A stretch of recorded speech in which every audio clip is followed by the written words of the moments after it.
Какво правите, когато клиент иска да върне нещо, което не може да бъде върнато, или как звучат правилата на магазина за клиента като нещо от друга планета.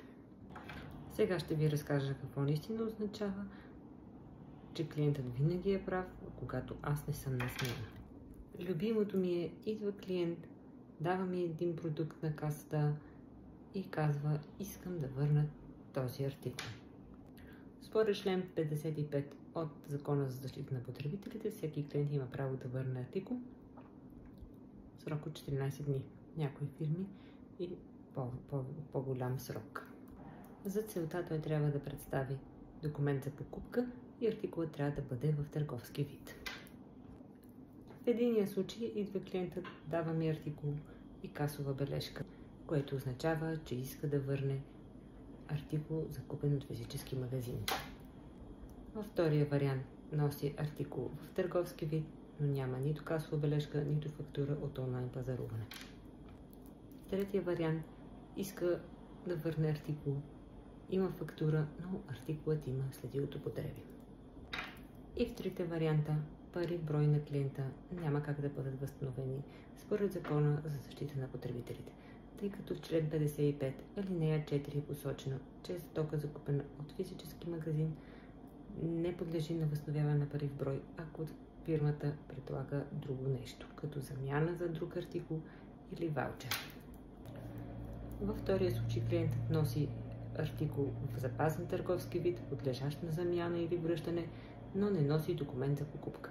Документът за покупка е фискален бон, касова бележка или фактура.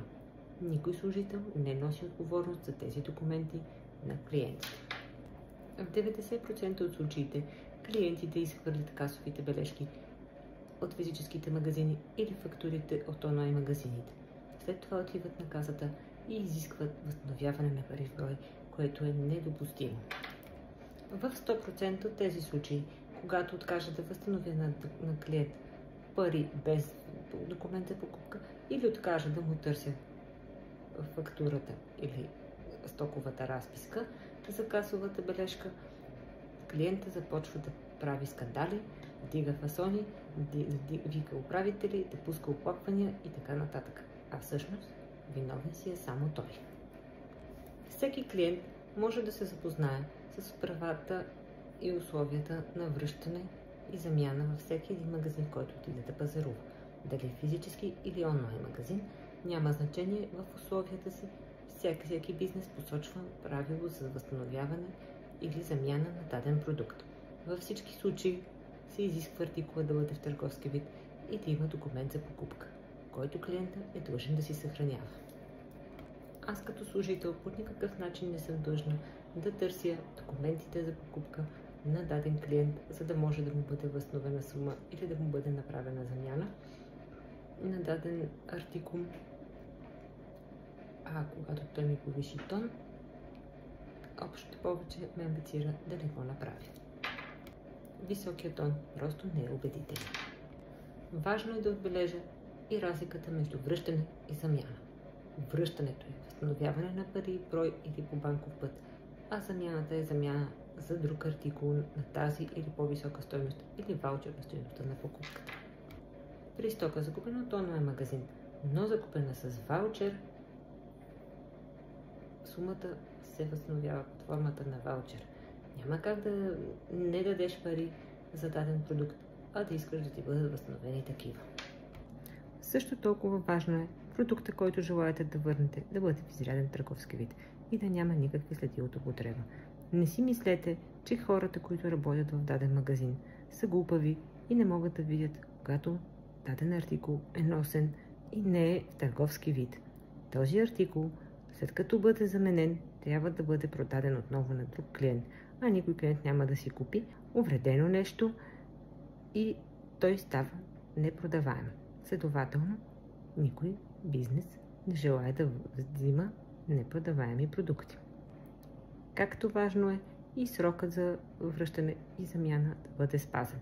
По закон той е 14 дни. Ама може ли компромис? Ама бях болен, ама не бях в чужбина, ама еди какво си. Това са неща, които не касае никой бизнес и никой служител в този бизнес. Проблемът си е лично ваш. Ако нещо не ви харесва, не ви става, искате да го замените или върнете, може да го дадете на някой познат, близък, който да ви свърши тази услуга, но да бъде спазен срок.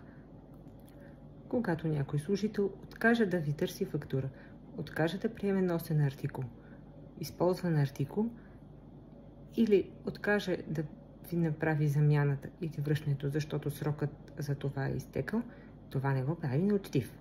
Прави го съвестен служител, който си гледа работата, а вие нямате право да се карате и да дигате скандали на този човек. Затова клиентът винаги има право да поиска връщане и замяна без документ или без да има търговски вид продуктът му, но когато аз не съм на смяна. В следващото видео ще си говорим за друга болна тема, а именно работното време на магазините и служителите в тях.